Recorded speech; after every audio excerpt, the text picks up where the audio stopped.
Hey guys, thanks for all the comments and video suggestions. They've been fantastic.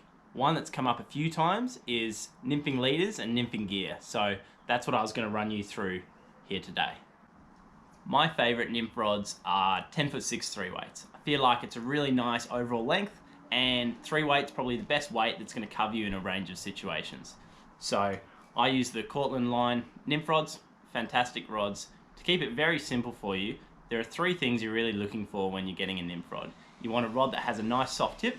You want to be able to protect the tippet on the strike. You don't want to break them off, so that'll do that. Then you want a rod that has a bit of backbone. You don't want it to collapse on you when you're fighting fish. You want to have some good control over them, so that does that. And then overall, you want a generally nice, light and comfortable rod to fish with.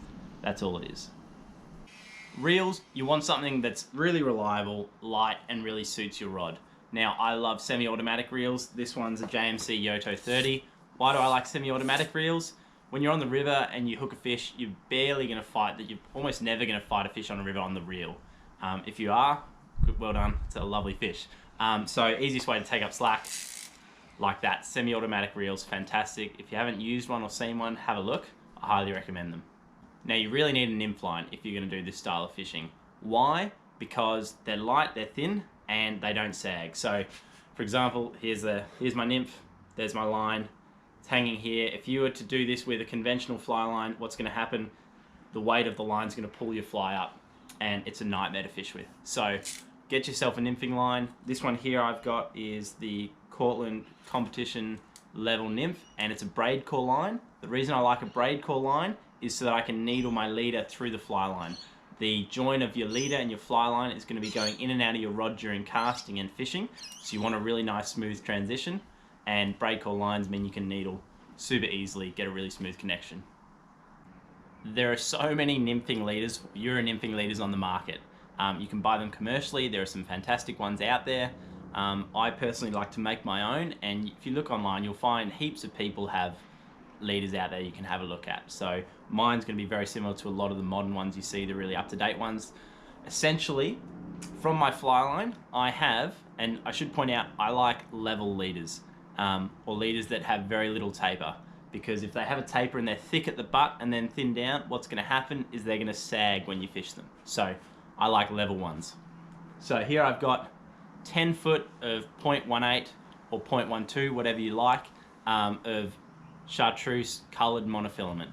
Now, I do use orange as well, and I use white depending on the rivers I'm on, but essentially if you know that you need 10 foot of 0.18 or 0.12, so that's around 3x, 4x, that sort of zone of coloured fishing line. That's your base for your leader. Then I've got a clear section of 0.18mm in diameter tippet, so that's about 4x there. Clear monofilament. The join is just a double blood knot, really simple. So this clear section's here, it just helps me see my indicator during my line, during the drift. It helps me find my indicator, and then at times you can let your main indicator run under the water and use this join as your secondary indicator. So that's that. Then after that clear section, I've just got 40 centimeters of colored monofilament as my indicator. Very, very simple. You can use bicolor. There's lots of great bicolor out there. I do like this green, just single color one. You can use any color, pink, orange, yellow, green, all the bicolors out there. They're all really good. So I have 40 centimeters of this and 0.18mm in diameter for that as well. Then a tippet ring. Very simple. So to run through that again, because you may have forgotten it or may have not written that down, we've got 10 foot of coloured monofilament in 0.18mm in diameter or 0.20mm in diameter. We then have 50 centimeters of clear monofilament in 0.18mm in diameter, and then we have our indicator that is 40 centimeters of 0.18mm in diameter tippet fishing line, and then a tippet ring, 2mm tippet ring. So finally the tippet, well, flies are next, but tippet.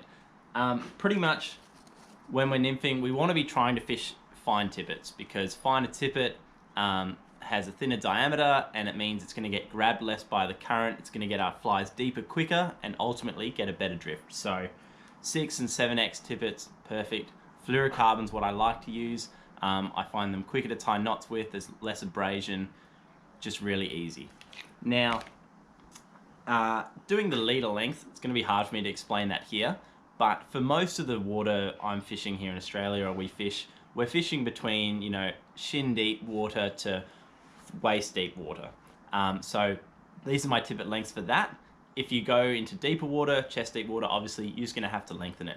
So when I fish a single nymph like I've got rigged up here, I like about 1 meter to 4 foot of tippet, straight off the tippet ring to a single fly. Find myself fishing a single nymph a lot, gives you a great drift, great control, great take detection. So 4 foot, pretty nice general length there for me. If I'm fishing 2 nymphs, this is where it gets a bit hard because it's different for every piece of water you come to. A good starting point is probably 70 centimeters or 60 centimeters to your top fly, and then another 60 centimeters to your second fly. You want those 2 flies, well, I like them to be between 50 to 60 centimeters apart. And I always like my top dropper, or my top fly, to be tied off a dropper. I don't want those 2 flies in the same line. I want the dropper to be able to fish freely, and then that allows me to change my fly as I wish. Everyone loves flies, so here are my thoughts on what you need when you're out on the river.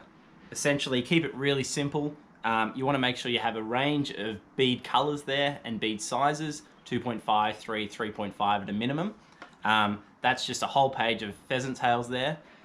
Pheasant tails and hare's ears are essentially all you really need. So pheasant tails are your slim fly option. Then on this side, I've got some caddis at the top and some hare's ears and tag nymphs through there. Again, range of bead sizes and bead colors. Essentially, if you went out there only armed with pheasant tails and hare's ears, you're going to catch a lot of fish and you'll do really well. So keep it simple. It's more about the drift than the fly. I hope that was helpful for you guys. It's hard when we're in self-isolation not being able to get out on the river and show you this stuff in practice, but hopefully that gives you a bit of an idea of what I use and why I use it. And yeah, give it a go. I mean, there's so much information out about it out there. So have a look online, read some articles, and what's going to be best for you is not necessarily what I use or anyone else uses. It's going to be what's best for you. So find what you like fishing and you do really well with it.